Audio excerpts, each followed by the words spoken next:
बिस्मिल्लाहिर रहमानिर रहीम नहमदुहु व नुसल्ली अला रसूलिहिल करीम।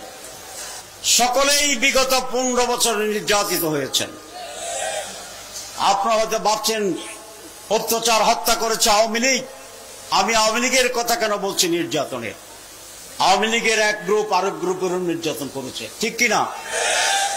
আওয়ামী লীগের এক গ্রুপ আরেক গ্রুপের লোককে হত্যা করেছে। শুধু আমার ইউনিয়ন আলকোয়ায় আওয়ামী লীগ কর্তৃক 8 জন আওয়ামী লীগের কর্মী নিহত হয়েছে, তাদেরকে হত্যা করা হয়েছে।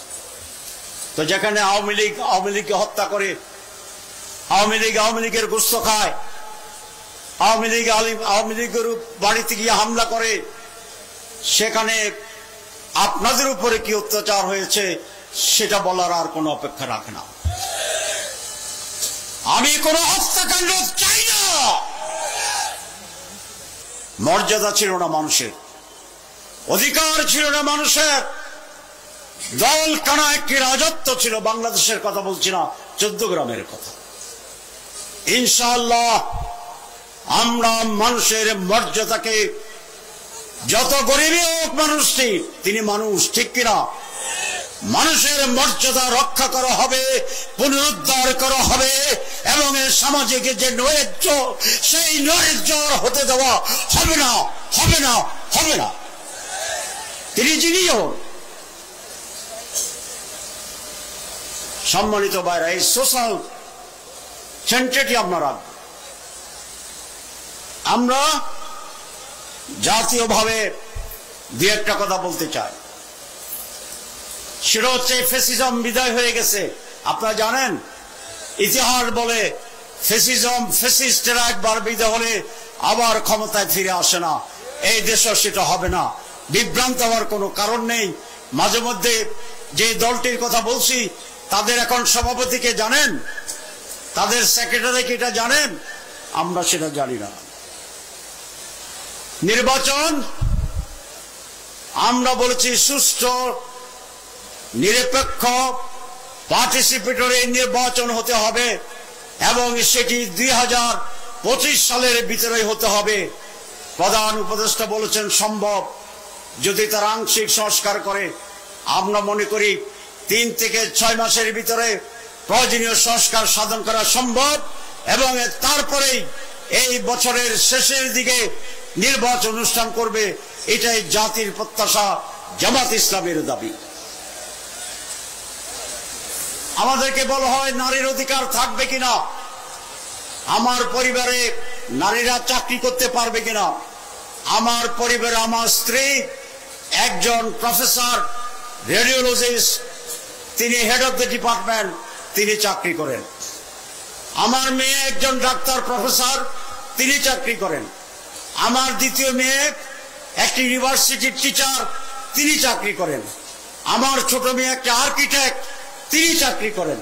তাহলে আমরা ক্ষমতা আসলে যদি চাকরি করা না যায়, তাহলে আমার পরিবারই তো চাকরি করতে পারছে না। এটি আমাদের বিরুদ্ধে অপপ্রচার।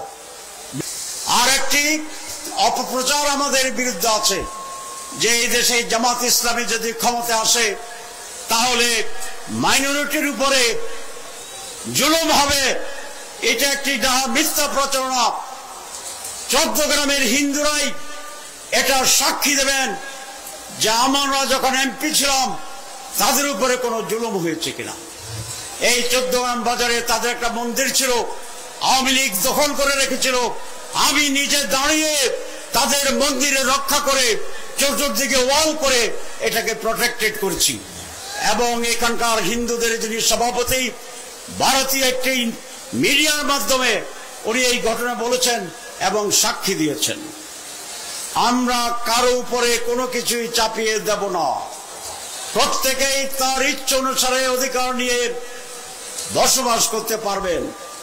জামাত ইসলামী একটি কল্যাণ রাষ্ট্র চায়। এই কল্যাণ রাষ্ট্র মানে হচ্ছে ন্যায় বিচার পাবেন, অধিকার পাবেন, ইজ্জত পাবেন, এবং প্রত্যেকটি মানুষ দল মত নির্বিশেষে তার ন্যায্য অধিকার ভোগ করতে পারবে, নির্ভয়ে নির্দ্বিধায়, কোন প্রচেষ্টা ছাড়া। কল্যাণের রাষ্ট্রেরও দায়িত্বই থাকবে মানুষের কাছে তার অধিকার ফিরে দেওয়া। সম্মানিত ভাইরা, আমি আপনাদেরকে ধন্যবাদ জানাই। এই ঘন কুয়াশার ভিতরে আপনারা কষ্ট করে আসছেন। আমি কৃতজ্ঞতা প্রকাশ করি ৭১ সালে স্বাধীনতার জন্য যারা জীবন দিয়েছেন, ২০২৪ সালে স্বাধীনতার জন্য যারা জীবন দিয়েছেন, এবং এই বিগত ১৫ বছর যারা নির্যাতন সহ্য করে সংগ্রাম করে দেশের কল্যাণে টিকে আছেন, সবাইকে আমি ধন্যবাদ জানাই। সবাইকে মোবারকবাদ।